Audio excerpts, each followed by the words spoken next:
So the review for today, for this week, is Xerjoff Irisss with 3 S's at the end.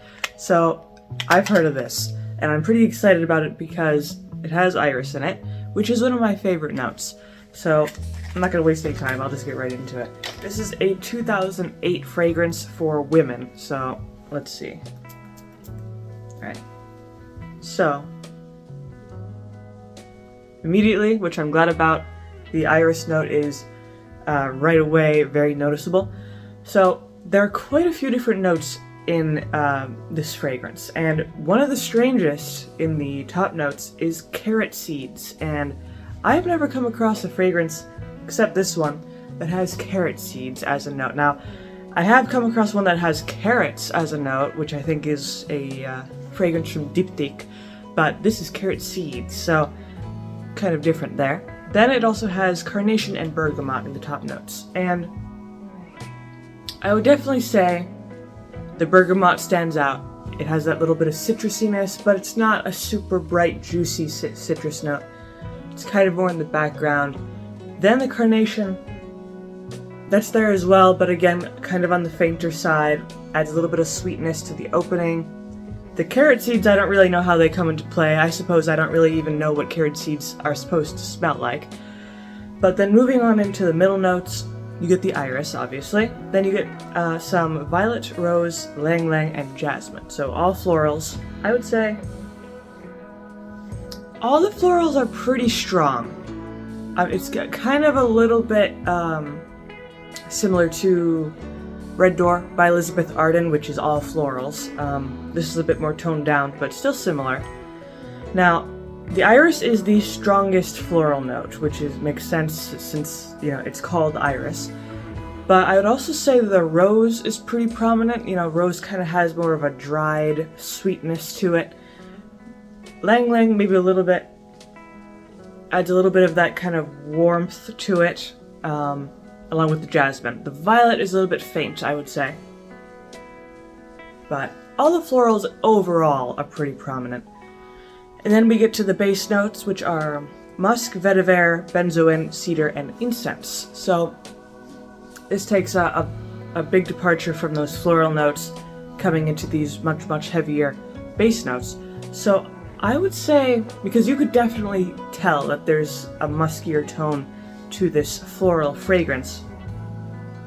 The benzoin is actually very strong, along with the incense, that kind of resinous, slightly smoky. I wouldn't consider this a smoky fragrance.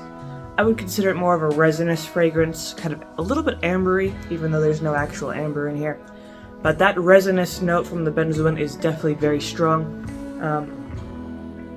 Then mixed with the wood note, so the cedar, obviously. You get that kind of dry woodsiness. And a little bit of the musk. The musk note alone isn't too strong. It's not really animalistic or anything. The vetiver is pretty faint.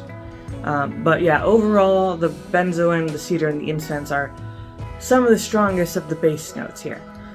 So I would say it does a really good job of contrasting the lighter floral notes with these heavier base notes. Because a lot of fragrances, kind of pick one side or the other.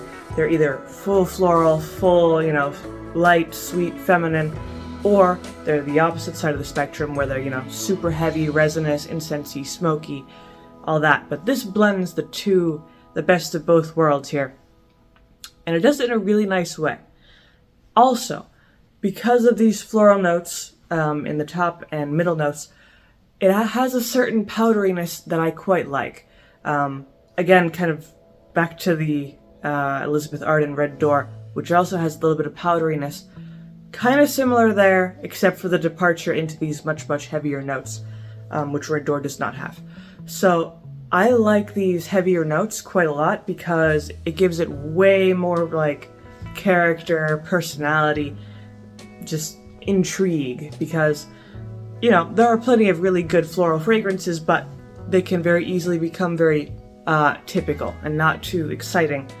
But, adding these heavier notes makes those florals much more interesting, more mysterious, and engaging.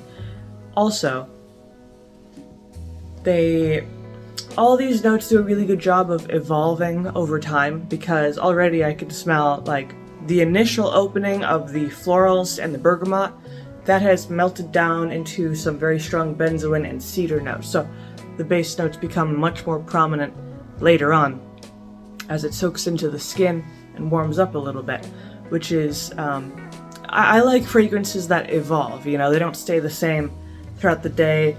Different notes play different parts throughout the day. So it's a very interesting fragrance, and I would say, despite it being primarily a floral fragrance, it's actually pretty strong.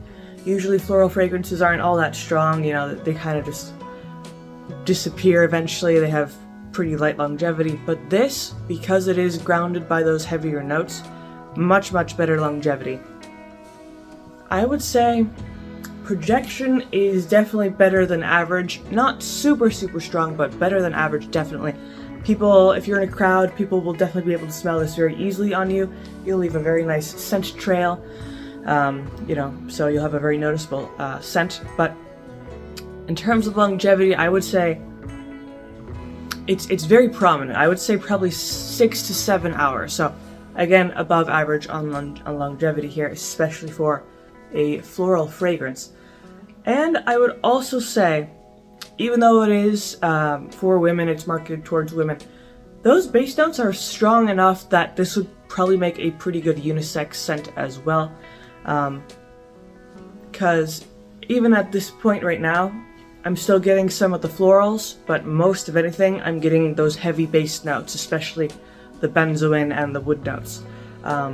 So I would definitely say it leans a little bit more towards the unisex side instead of just, you know, the more feminine side of things, which is nice because that means it's very versatile.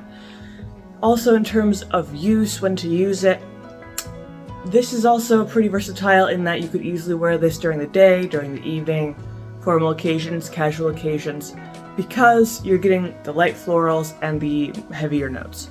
So yeah, you could wear this during the winter or the summer, pretty much anytime, anywhere, and you won't run into any troubles or problems with this fragrance. And it's from Xerjoff, which is obviously a very high quality fragrance brand, and they produce, you know, famously good fragrances, so you can't really go wrong with this.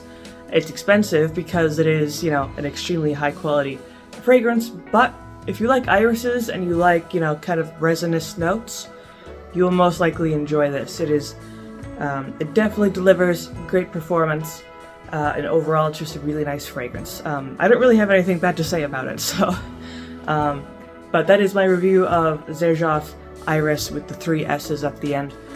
Hopefully you found this video helpful. If you did, of course, you can leave a like and maybe subscribe, and I make videos throughout the week, so stick around for those.